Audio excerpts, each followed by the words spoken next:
Corona के कारण से जो पढ़ाई बाधित हुई है, और आगे कल को हमें कोई दिक्कत नहीं आए, आगे ईश्वर ना करे, लेकिन अगर कोरोना की तीसरी वेव आ जाती है तो उसके लिए भी हमने हमारे विभाग की तरफ से प्रिपरेशन की है। कल आएगा वो पल। कल से 9 से 12 तक की हमारी स्कूलें खुल रही हैं, उसके लिए एसओपी जारी कर दी गई है। शिक्षा विभाग ने अपनी अलग से गाइडलाइन जारी की है। क्लास में पढ़ाई वाला खुलेगा ताला।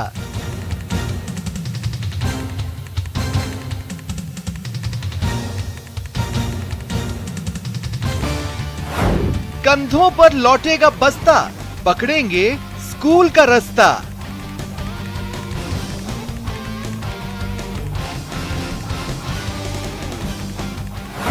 क्लास में पढ़ना है, कोरोना से बचना है। आशा ही नहीं, विश्वास भी है हमें कि किसी तरह से इस महामारी को विद्यालय पे हर प्रकार से हमारा यही प्रयास रहेगा कि विद्यालय में प्रवेश नहीं होने दें इस महामारी को।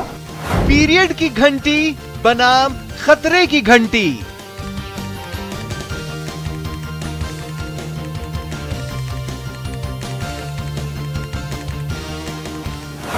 कितने हैं तैयार?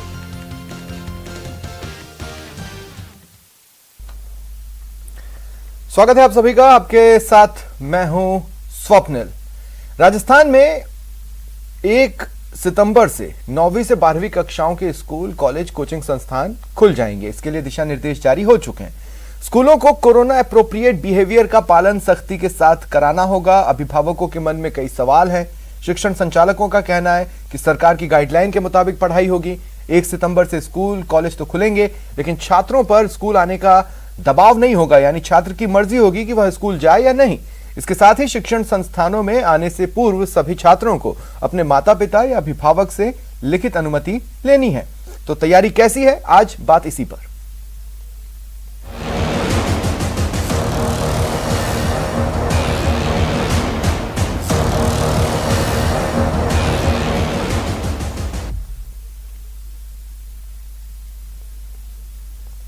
और इस वक्त मेरे साथ एलन कोचिंग संस्थान के निदेशक नवीन माहेश्वरी जुड़ रहे हैं। नवीन जी, स्वागत है आपका न्यूज़ 18 पर। नवीन जी, बहुत बड़ी जिम्मेदारी है। कोचिंग भी खुलेंगी, छात्र वैसे ही ये मानकर चलते हैं कि आप उनके लोकल गार्जियन हैं, ऐसे में ये एक बहुत बड़ी जिम्मेदारी होने वाली है। देखिए, हम लोग पहले भी पिछले लॉकडाउन के समय भी हमने बच्चों का जो स्वास्थ्य का ध्यान रखते हुए उनको यहाँ से उनके घरों तक पहुंचाया था। 50,000 से ज्यादा बच्चे कोटा से अपने घर गए थे। और अभी जो दूसरी वेव आई थी, उस समय भी जो भी बच्चे यहाँ थे या जो भी कोटा के अंदर जितने भी स्वास्थ्य संबंधी प्रकल्प थे, उसमें एलन परिवार और एलन की जो स्टूडेंट वेलफेयर सोसाइटी है, उसने सब तरीके से अपनी तैयारी करी थी। उसमें जो भी कंट्रीब्यूट करना था, उसमें लोगों के इलाज के लिए, बच्चों के इलाज के लिए, किसी भी तरह की चीज जहां जरूरत पड़ी, वो सब तैयारी हमने सब करी थी। और अब चूंकि कोरोना का प्रकोप कम हुआ है और सरकार ने बच्चों को क्लास में आने के लिए, कोचिंग में आने के लिए परमिशन दी है, तो जो भी प्रोटोकॉल हैं वो हम पालन करते हुए उसकी तैयारी इस तरह से करी जा रही है कि हर चीज सुरक्षित रहे। हमारे लिए सबसे पहला ध्येय है कि बच्चों का स्वास्थ्य सुरक्षित रहना चाहिए। तो स्टूडेंट्स उसकी पढ़ाई तो वैसे तो कोचिंग में बहुत सारे स्टूडेंट्स एक टाइम पर एक क्लास में हो जाते हैं, लेकिन अब आप इसमें किस तरह का फॉर्मूला रखेंगे ताकि स्टूडेंट्स सीमित रहें? ऑल्टरनेट अगर आप रख रहे हैं नंबर ऑफ स्टूडेंट्स को, तो वो भी एक परेशानी है। हमने 50% का तो जो क्राइटेरिया सरकार का है वो तो अडॉप्ट किया ही है। बैच भी उसी तरह से प्लान किए, जो एक क्लास के अंदर अगर 100 बच्चे बैठते थे तो 50 ही बैठेंगे, और उसमें भी जिग-जैग सिस्टम से बैठेंगे ताकि उनके बीच में जितनी ज्यादा से ज्यादा दूरी बन सके वो हम प्रयास कर रहे हैं। मास्क वहां जरूरी है। प्लस सबसे पहली बात है कि जो वैक्सीनेशन जिनका हो गया है उनके हमने सर्टिफिकेट पूरे अपने तरफ से बच्चों से लिए हैं, और जो बच्चे बाहर से आ रहे हैं उनका RT-PCR टेस्ट भी हम लोग यहाँ पे करवा के उनका सर्टिफिकेट प्राप्त करते जा रहे हैं। हमारे धीरे धीरे फेज में 1 से लेके 15 सितंबर में अलग अलग बैचेस चालू होंगे, ताकि जो बच्चे अभी तक ऑनलाइन में पढ़ रहे थे और अब जिनकी ऐच्छिक रूप से जो कोटा आकर के अब अपनी ऑफलाइन पढ़ाई में जुड़ना चाहते हैं। नवीन जी, साथ ही हमने ये भी आपसे लेना चाहता हूं, देखिए कुछ प्राइवेट स्कूल्स ऐसे रहे जिन्होंने ये लिखा कि भैया बच्चे अपने मास्क, एक्स्ट्रा मास्क खुद लेकर आए, जबकि सरकार की गाइडलाइन कह रही है कि जरूरत पड़ने पर संस्थान या स्कूल मास्क प्रोवाइड कराएं। तो आपके पास स्टॉक कैसा है मास्क और सैनिटाइजर का? एक बात तो ये हो गई, और दूसरी बात ये कि क्या आप लोग ये भी प्लान कर रहे हैं कि समय समय पर हम रैंडम टेस्ट करवाएंगे बच्चों का, उनके सैंपल्स लेकर, आरटीपीसीआर या समथिंग? नहीं, अभी स्टार्टिंग में तो जो आ रहा है उसका तो टेस्ट हो ही रहा है। प्लस जब भी वो एक पर्टिकुलर टाइम के बाद जैसे हम हॉस्टल्स में जाकर के या कोई भी स्क्रीनिंग जो हमको करनी होगी बराबर की, किसी भी बच्चे का हल्का सा भी स्वास्थ्य हल्का है, किसी भी रूप में उसको वायरल भी है, तो हर बच्चे की बराबर जांच की जाए। प्लस सबसे बड़ी बात है, आप जो कह रहे हैं मास्क, तो मास्क तो हमने बहुत अच्छी संख्या में पहले भी बच्चों के बीच में बांटे हैं और हम लगातार उसका डिस्ट्रीब्यूशन करते जा रहे हैं, न केवल बच्चों में बल्कि ऑटो रिक्शा वाले और जितने भी इस तरह के जो बच्चों से जुड़े हुए लोग हैं जो किसी भी रूप में बच्चों के साथ आते हैं या उनके संपर्क में आते हैं, उन सबको भी हम मास्क का डिस्ट्रीब्यूशन पिछले करीब साल भर से ये लगातार चल रहा है। हमारी संस्था में भी पूरे मास्क उपलब्ध है और बच्चे भी आज की डेट में एंट्री ही विदाउट मास्क अलाउ नहीं है, ठीक है, वो भी लगा के आते हैं। अगर किसी कारण से कोई नहीं लगा के आता है तो उसको मास्क दिया जाए। ठीक है नवीन जी, मैं आगे आता हूं आपके पास। मेरे साथ सहयोगी ललित जोधपुर से और शाकिर कोटा से जुड़ रहे हैं। ललित, मैं आपके पास आ रहा हूं। आप जहां कहीं भी खड़े हैं, किस तरह की तैयारियां हैं, किस तरह से प्रोटोकॉल फॉलो करवाने के लिए चीजों की व्यवस्था हुई है, दिखा पाए?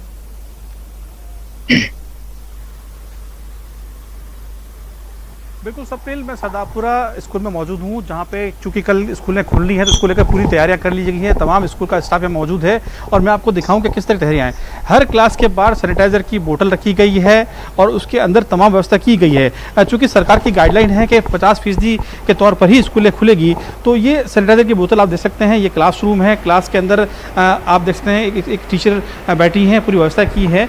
और ये जो बोर्ड है आप देखें, बच्चों के लिए जो बोर्ड लगा रखा है उसमें साफ तौर पर कोविड गाइडलाइन की दिशा निर्देश पहले ही लिख लिए गए हैं, ताकि बच्चे जब काफ़ी दिनों बाद स्कूल में आएँ तो उन्हें पता चलेगा कि किन किन चीज़ों का ध्यान रखना है। मास्क अनिवार्य रूप से लगाएं, आपस में वस्तुओं का आदान प्रदान ना करें, 2 गज की दूरी की बात लिखी गई है, हाथों को साबुन से धोना है, अपना टिफिन साझा ना करें, हाथों को सैनिटाइज करें और वैक्सीन अनिवार्य रूप से लगाएं। ये तमाम चीजें यहाँ पे कही गई है।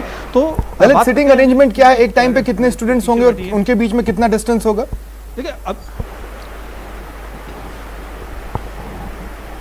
देखिए ये हमारे साथ मौजूद है, इनसे बात करते हैं कि क्या व्यवस्था है, सीटिंग अरेंजमेंट किस तरह रखा है आपने ताकि बच्चे? सर पूरा सोशल डिस्टेंसिंग का ध्यान रखा गया है। मान लीजिए अगर कक्षा में 50 बच्चे हैं तो हमने व्यवस्था की है कि 1 to 25 जो रोल नंबर बच्चा फर्स्ट डे आएगा और नेक्स्ट डे 26 to 50 आएगा, ऑल्टरनेट आएगा। इन केस हम पाते हैं कि कोई बच्चा, मान लीजिए कोई हमें उनके लगते हैं कि भाई सिम्टम्स दिख रहे हैं, तो उसको ऑब्जेक्शन वहीं कर देंगे और उन सब साथियों को भी कहेंगे बेटा 2 दिन स्कूल आना है ताकि वो अंडर ऑब्जर्वेशन रहें। बाकी सर पूरे गाइडलाइंस दे दी है जो भी हमें गवर्नमेंट ने दी है, बच्चों को पूरा बता दिया इंस्ट्रक्शंस, बेटा इन सब चीज़ों का ध्यान रखिएगा, फेस मास्क यूज़ करें, सैनिटाइज़र यूज़ करें, बार बार अपने हाथ धोएं, आपस में पास ना बैठें, लंच और वाटर बॉटल्स हैं वो शेयर ना करें। पेरेंट्स की पूरी परमिशन से आ रहे हैं। बिल्कुल सर, हमने एक पेरेंट टीचर मीटिंग रखी थी विद्यालय के अंदर और पेरेंट्स से बिल्कुल हमने उनसे सहमति ली है कि आप भी ध्यान रखिएगा कोविड-19 का और हम भी पूरा रखेंगे ध्यान। तो ये तमाम गाइडलाइंस जो सरकार की तरफ से उसका ध्यान रखा गया है। बच्चे बैठेंगे उस तरफ आप कैमरे को मूव करवाएं ताकि हम देख पाएं। एक टाइम पर जब 25 बच्चे होंगे तो कितना एरिया है क्लास का और उसमें 25 बच्चों के बीच में सोशल डिस्टेंसिंग सही मायनों में डिस्टेंसिंग के तौर पर नजर आए, अगर आप दिखा पाएं थोड़ा सा।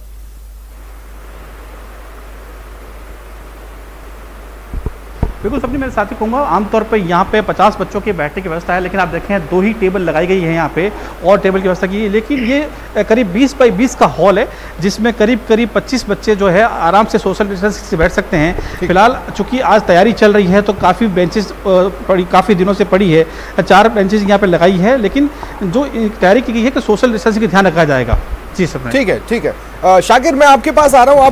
आप कहाँ पर हैं और किस तरह की चीजें, किस तरह की तस्वीरें आप दिखा सकते हैं? तैयारियां किस तरह की है? खासकर जहां कहीं भी आप हैं, क्या वहां पर किसी तरह की ड्रेस रिहर्सल या मॉक ड्रिल की गई है ऐसे ही रैंडमली देखने के लिए कि हम कितने तैयार हैं?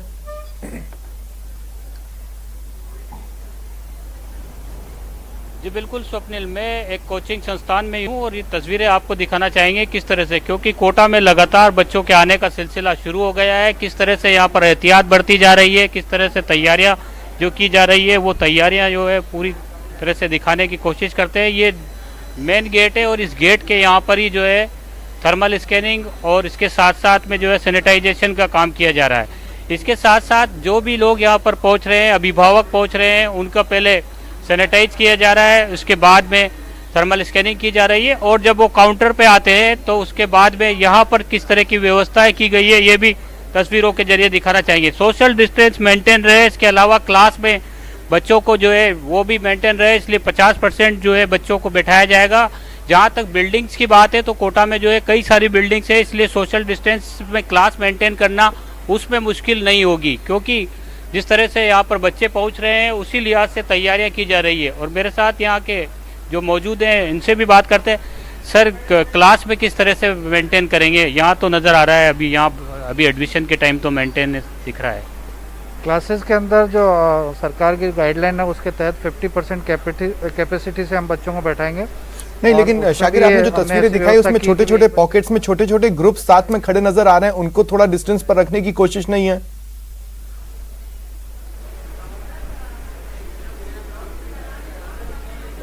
जी देखिए स्वप्निल, ये जो है लोग बाहर से पहुंचे हैं, क्योंकि अभिभावक अपने बच्चों को लेकर के यहाँ पर आ रहे हैं और जब अंदर दाखिल होते हैं उसके बाद में यहाँ पर जो है किस तरह से उनको एडमिशन लेना है और क्या तैयारियां बच्चों को करनी है, उन तमाम चीज़ों को लेकर के पेरेंट्स भी जो है अलर्ट है। यहाँ की बात करें तो वैक्सीनेशन का भी इंतजाम, मैं पेरेंट्स से भी बात करने की कोशिश करता हूँ।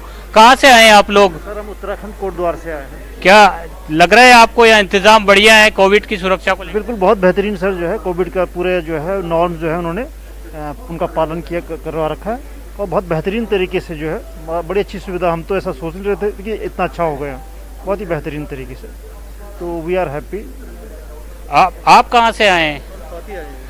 यहाँ जो इंतजाम नजर आ रहे हैं आपको, क्योंकि बच्चा आपका यहाँ आकर के अब ऑफलाइन क्लासेस अटेंड करेगा, तरह का कोई डर तो नहीं? तमाम चीजें जो दिख रही है आपको, सुरक्षित माहौल दिख रहा है? फिलहाल तो ठीक लग रहा है सर, फिलहाल तो ठीक लग रहा है, आगे देखो क्या। ठीक है, कोई डर तो नहीं आपको? यहाँ पे बच्चों को यहाँ पे आप छोड़ करके जाएंगे? नहीं सर, फिलहाल तो जो है अभी जो यहाँ का एटमॉस्फेयर हमने देखा कि उस हिसाब से तो कोई डर का कोई माहौल है नहीं। ठीक है शाकिर, मैं आगे आपके पास आता हूँ। मेरे साथ नरेंद्र रावत जी भी जुड़ चुके हैं, निजी स्कूल और कॉलेज संचालक हैं। नरेंद्र जी, स्वागत करता हूं मैं आपका न्यूज़ 18 राजस्थान पर। मैं आपके पास आऊंगा, लेकिन उससे पहले महेश, मैं आपके पास आ रहा हूं। आप कहां पर खड़े हैं और क्या तस्वीरें दिखा सकते हैं, किस तरह की तैयारी है?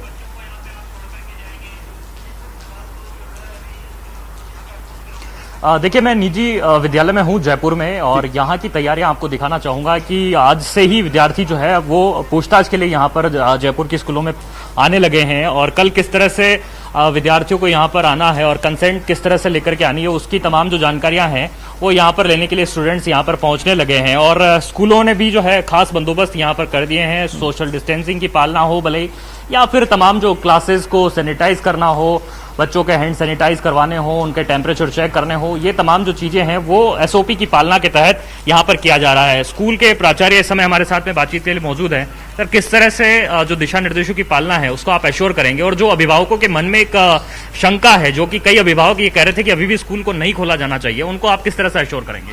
नमस्कार सभी को। हमारे विद्यालय Maheshwari senior secondary school Vijaypath Tilak Nagar के अंदर बहुत सारी व्यवस्थाएं शानदार तरीके से हमने कर ली गई हैं। सरकार ने जो हमें एसओपी दी है उस एसओपी के अनुसार सारी व्यवस्था की है। हर कमरे में फुट ऑपरेटेड सैनिटाइजर स्टैंड लगाया हुआ है, थर्मल स्क्रीन से हम स्क्रीनिंग करते हैं। एक सवाल जरूर लीजिएगा, क्लासरूम की साइज कितनी है और एक टाइम पर कितने बच्चों को उसमें रखेंगे? क्या वो सोशल डिस्टेंसिंग के मापदंडों को पूरा करेगा? निश्चित रूप से विद्यालय इस समय खुलने चाहिए। आपसे ये जानना चाहेंगे कि क्लासरूम में जो है आपके किस तरह से विद्यार्थियों को यहाँ पर सोशल डिस्टेंस के साथ बिठाएंगे और कितने विद्यार्थियों को बुलाया गया है? हमने ऑड और इवन रोल नंबर के हिसाब से उनको बुलाया है, और जो गवर्नमेंट की गाइडलाइंस है एटलीस्ट 6 फीट डिस्टेंस होनी चाहिए। तो जो कमरे की क्षमता है उसके अनुसार सिंगल सीट पर एक बच्चे को बैठाएंगे और पूरी सोशल डिस्टेंसिंग की पालना होगी। सैनिटाइज कर लिया क्या कमरों को? सभी कमरों को अच्छे से सैनिटाइज कर लिया गया है, और प्रतिदिन सुबह सुबह सैनिटाइज होंगे, उसके बाद छुट्टी के बाद भी सैनिटाइज कराया जाएगा 50% कैपेसिटी के साथ। 50%। तो 50% कैपेसिटी के साथ में स्कूल तैयार है। कुछ बच्चे भी हमारे साथ में यहाँ, इनसे बात करने की तैयारी है, बात करने की कोशिश है आपसे। किस तरह से स्कूल वापस आने की तैयारी है आप लोग की?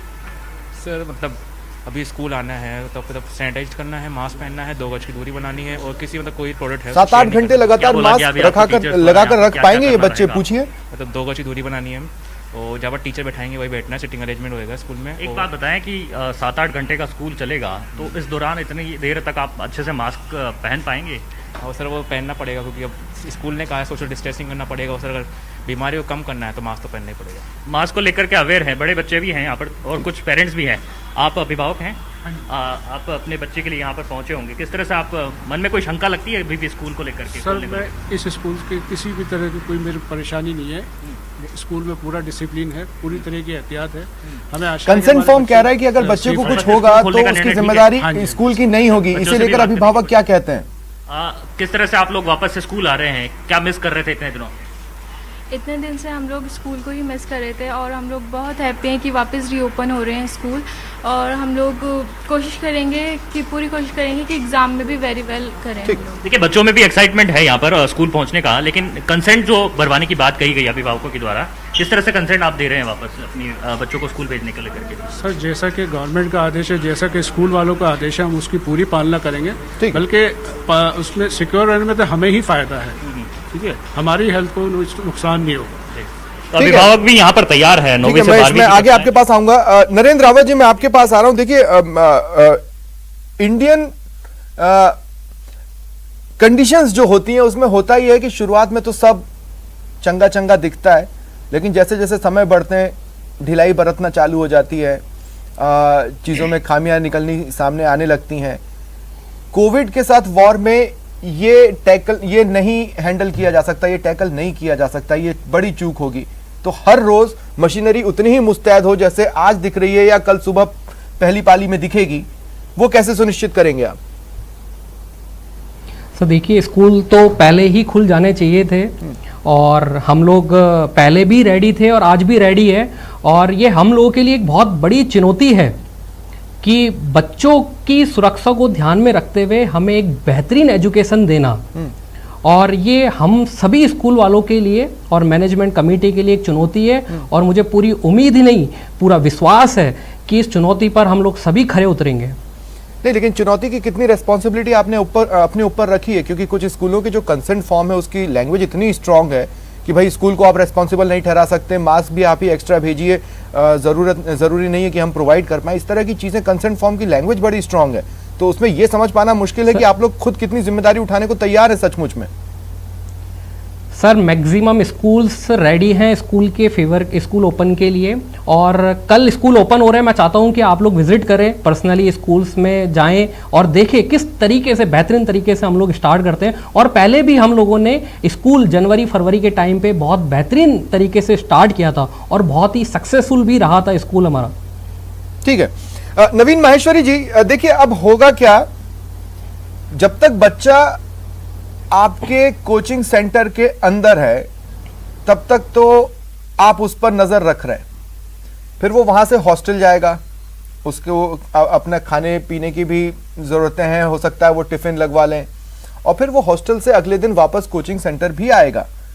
उस जगह पर भी अगर आप, अब हम देख ही रहे हैं कोटा में उत्तराखंड से लोग आ रहे हैं और जगह जगह से लोग आ रहे हैं अपने बच्चों को लेकर, तो वो तो पूरी तरह सुनिश्चित तब हो पाएंगे जब उनको ये समझ में आए कि नहीं, सिर्फ कोचिंग सेंटर तक नहीं बल्कि हॉस्टल पहुंचने तक और हॉस्टल से दोबारा आने तक भी एक गार्जियन के तौर पर कोचिंग वाले खड़े हैं, नहीं तो फिर तो सारी कवायद ही व्यर्थ है। देखिए, ये जो भी आप कोटा सिस्टम को अगर आप किसी से भी पूछेंगे तो ये हम लोगों का, और कलेक्टर साहब और पहले भी हम लोगों ने इस तरह से एक ग्रुप में काम करना सीखा है। आज भी हॉस्टल एसोसिएशन और जितने भी लोग इससे जुड़े हुए हैं, हमारे सबके ग्रुप्स बने हुए हैं। हमारे हर जगह किसी भी तरह की कोई शिकायत, जिसे बच्चों को भी हमने अलर्ट कर रखा है कि आप भी अगर मेस में या जहाँ पे भी आप रह रहे हैं वहां किसी भी तरह की कोताही हो रही है, आप हमें उसकी सूचना दीजिए।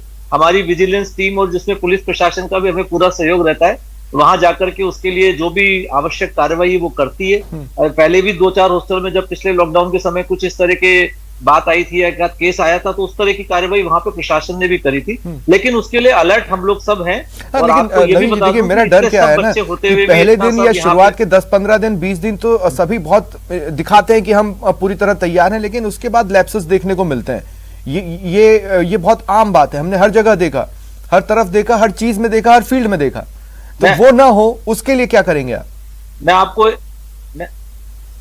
आपको बता रहा हूँ, यही बात इसलिए बता रहा हूँ कि ये नहीं भी हुआ है, हमने इसको करके देखा है। आप अगर इस बार का जो लॉकडाउन देखेंगे, जो जनवरी में क्लासेस चालू हो गई थी, अप्रैल में लॉकडाउन लगा। पिछले साल से इस साल कंपेयर करें, करीब 25 से 30 हजार बच्चा जिसको एग्जाम की डेट नहीं मालूम थी वो कोटा में ही रहा है इस पूरे दौरान। और आप मालूम कर लीजिए कि बच्चों में कितना इन्फेक्शन आया, जबकि पूरे भारत में कितना इन्फेक्शन गया था। हॉस्टलों में बच्चे रहे, पीजी में बच्चे रहे, लेकिन उनकी मॉनिटरिंग हुई है। वो हॉस्टल में भी रहे तो उनकी मॉनिटरिंग हुई है, वो मेस में भी रहे तो उनकी मॉनिटरिंग हुई है। तो बहुत मिनिमम बच्चों में उस इन्फेक्शन का असर आया। जबकि हमारे यहाँ जिस तरह की लहर, सेकेंड लहर आई थी, आपको याद है कि कितने घरों में हमारे लोकल लोग ज्यादा इफेक्टेड हुए, बहुत ज्यादा हुए। बच्चों में गिने चुने केस आए और उनकी भी हमने जो स्वास्थ्य की उसकी जो मॉनिटरिंग इतनी अच्छी थी कि उनको तत्काल उनको सहायता मिली और वो ठीक हो गए फटाफट। तो ये एक आपको बता रहा हूँ कि हम इसको कर चुके हैं। अभी जो आप कह रहे हैं, ये पहले वाले लॉकडाउन में तो सबको घर भेजना पड़ा, इस बार हमने उन बच्चों को यहाँ रखा है 20 से 25 हजार बच्चों को इस पूरी सेकेंड वेव के दौरान। ठीक है, हॉस्टलों में रहे, पीजी में रहे, और वो चीज हमको वापस कंटिन्यू करना है। बस अब ये वाली बात है, हॉस्टल और पीजी का मैनेजमेंट जो हम करते आ रहे हैं। ठीक है, वो अगर कोऑर्डिनेशन जिस तरह का आप बोल रहे हैं, अगर उस तरह का सचमुच वहां पर 100% एफिशिएंसी के साथ है तो फिर चिंताएं थोड़ी कम तो होंगी। लेकिन हाँ, चिंताओं का समूल नाश तो कभी नहीं हो सकता। कोरोना जैसी महामारी से लड़ाई है। नरेंद्र रावत जी, एक और सवाल मैं आपसे लेना चाहता हूं। नरेंद्र रावत जी, क्या स्कूल भी, देखिए ऐसा तो है नहीं कि स्कूल बाहुबली हैं, स्कूल भी थोड़ा बहुत डरे हुए, थोड़ा तो हिचक के साथ है ही, नहीं तो कंसेंट फॉर्म में वो ये क्यों लिखते कि अभिभावक हमें न जिम्मेदार ठहराएं।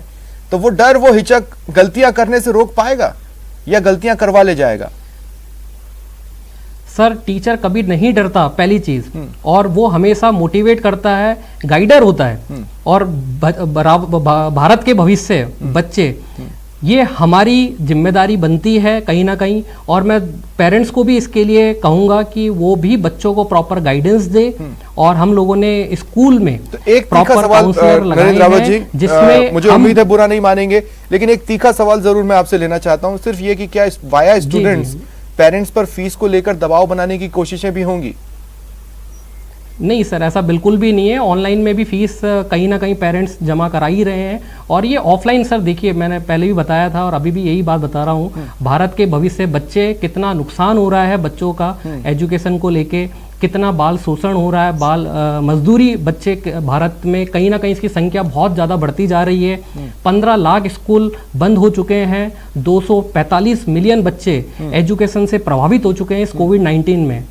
कहीं ना कहीं हमारा भारत देश जो एजुकेशन सिस्टम के मामले में पूरे विश्व में बहुत ज़्यादा फेमस है, वो कहीं ना कहीं इस कोविड-19 के कारण हमारा देश कहीं ना कहीं एजुकेशन के कारण काफ़ी डाउन होता जा रहा है। बच्चों की मेंटलिटी हेल्थ, फिजिकली हेल्थ बहुत ज़्यादा डाउन होती जा रही है। मैं तो चाहता ही हूँ सर, मैं डेली स्कूल जाता हूँ, वहाँ पर मैं डेली पेरेंट्स से बात होती है और पेरेंट्स, मैक्सिमम पेरेंट्स सेइंग कि कब स्कूल खोल रहे हैं सर आप, कब कॉलेज खोल रहे हैं आप। ठीक है ललित, मैं आपके पास आ रहा हूं। देखिए, कॉर्पोरेट मॉडल और गवर्नमेंट मॉडल में अंतर होता है। कॉर्पोरेट मॉडल तो फिर भी थोड़ी कड़ाई बरतता है और चीजों को फॉलो करवा ले जाता है, लेकिन गवर्नमेंट मॉडल जो होता है ना, वो हो सकता है शुरुआत में चकाचक दिखे, लेकिन उसके बाद उसमें दाग धब्बे लगने लग जाते हैं। तो वैसा तो कुछ नहीं है। आप जब उस स्कूल परिसर में घूम रहे हैं, देख रहे हैं, तो ऐसा कुछ तो नहीं नजर आ रहा?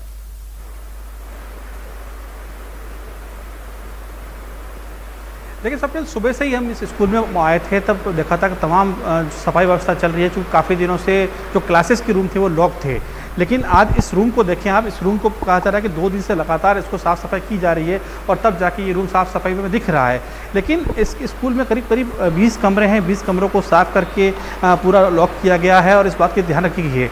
तो फिलहाल तो व्यवस्थाएँ बिल्कुल साफ़ सुथरी नज़र आ रही हैं। बात इन्हीं से कर लेते हैं कि आखिर मैम, गवर्नमेंट प्राइवेट स्कूल होती हैं, वो तो वहाँ पे सारे इंफ्रास्ट्रक्चर रहते हैं, साफ़ रहता है। सरकारी सिस्टम में कितना मुश्किल है इसको मेंटेन करना? सर मुश्किल है, लेकिन हम पूरी कोशिश करेंगे कि हम पूरा सैनिटाइज स्कूल करें, क्लासरूम्स को टाइमली करें और हैंड्स वॉशिंग के लिए सोप की भी व्यवस्था रखें बच्चों को। और खुद बच्चों को भी कहेंगे बेटा अपने बैग में रोज एक सैनिटाइजर बोतल लाएं, बार बार हाथ को सैनिटाइज करें। पूरी कोशिश करेंगे सर, हालांकि थोड़ी मुश्किल है, लेकिन पूरा लक्ष्य प्राप्त करने की कोशिश करेंगे सर। अच्छा, कितना स्टाफ है इस स्कूल में, कितने बच्चे हैं?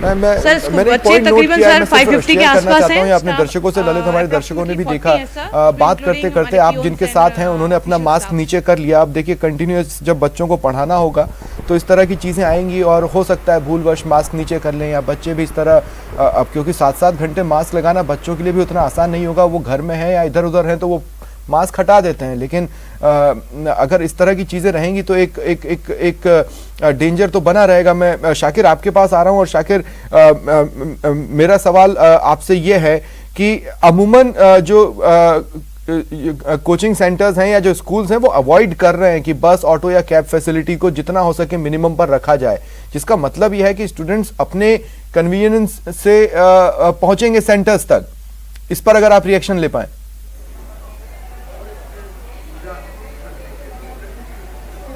जी देखिए स्वप्निल, कोटा की जहाँ तक बात है यहाँ पर संयुक्त प्रयास किया जा रहा है, क्योंकि कोचिंग जब बंद थे तो कोटा में जो है तमाम जो यहाँ के बाजार हैं, इसके अलावा हॉस्टल्स हैं, हजारों लोगों का रोजगार इससे जुड़ा हुआ है। तो जो एसओपी जो जारी की गई है राज्य सरकार की ओर से, उसके साथ साथ उन्होंने अपने स्तर पर भी जो है एक गाइडलाइन जारी की है। व्यापार संघ भी इनके साथ में जो है पूरी मुस्तैदी के साथ व्यापार, क्योंकि जो कोचिंग का जो इलाका है नया कोटा, वहाँ पर तमाम व्यापारी हैं, उनको भी जागरूक किया गया है।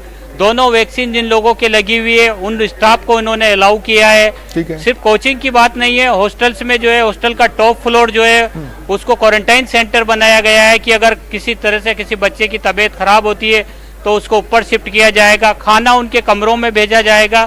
तो ये प्रयास जो है संयुक्त प्रयास किया जा रहा है। इन सब के बीच क्योंकि गंभीरता से गाइडलाइन की पालना करना जरूरी है, और क्योंकि देश भर का बच्चा अब यहाँ पर आ रहा है, अब देखना होगा क्योंकि जो प्रयास इनके किए जा रहे हैं वो गंभीरता कितने दिन तो लगातार बनी रहती है, और ये जरूरी भी है इस गंभीरता को बनाए रखना कोटा के लिहाज से। तो जो शुरुआती दौर पर हम देख रहे हैं तो ये गंभीरता जो है नजर आ रही है, और ये जरूरी भी है कोटा के लिहाज से और इन बच्चों की पढ़ाई के लिहाज से, क्योंकि अपने सपने पूरे करने के लिए। देखिए एक बात और मैं कहना चाहता हूँ, ये जो रैंडम सैंपलिंग शब्द है ना, महेश मैं आपके पास आ रहा हूं, ये रैंडम सैंपलिंग शब्द लगभग पूरे देश में अब मजाक सा नजर आ रहा है, मजाक बन चुका है। वो न के बराबर ही अगर कहीं किसी कोने में हो रहा होगा तो हो रहा होगा, बट अब रैंडम सैंपलिंग्स में वो धार नहीं रह गई जो पिछले साल पहले लॉकडाउन के वक्त थी। महेश मैं आपके पास आ रहा हूं और मैं ये आपसे पूछना चाह रहा हूं, देखिए मैक्सिमम स्कूलों ने तो यही कहा है ना कि बस, ऑटो या कैब की फैसिलिटी नहीं, अभिभावक बच्चों को छोड़ने की जिम्मेदारी लें, बच्चे अपने कन्वीनियंस से आए। क्या आप जिस स्कूल में हैं वहां पर भी यही स्थिति है? आखिर क्या हिचक है कि बस, ऑटो या कैब को वो ओपन नहीं करना चाहते? इसका मतलब है कुछ तो हिचक है।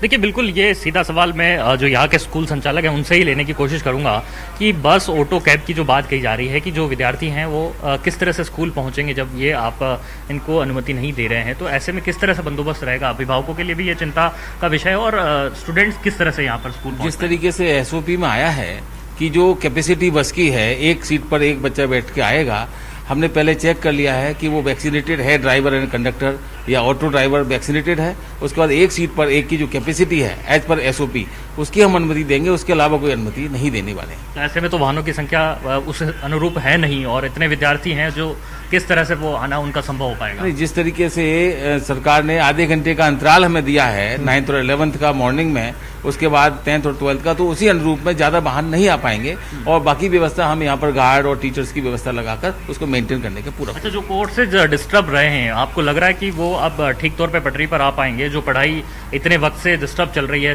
सेशन भी लेट है पहले की तुलना में, तो उसके हिसाब से आप देखते हैं कि इतने कम वक्त में ये तय हो पाएगा पूरा?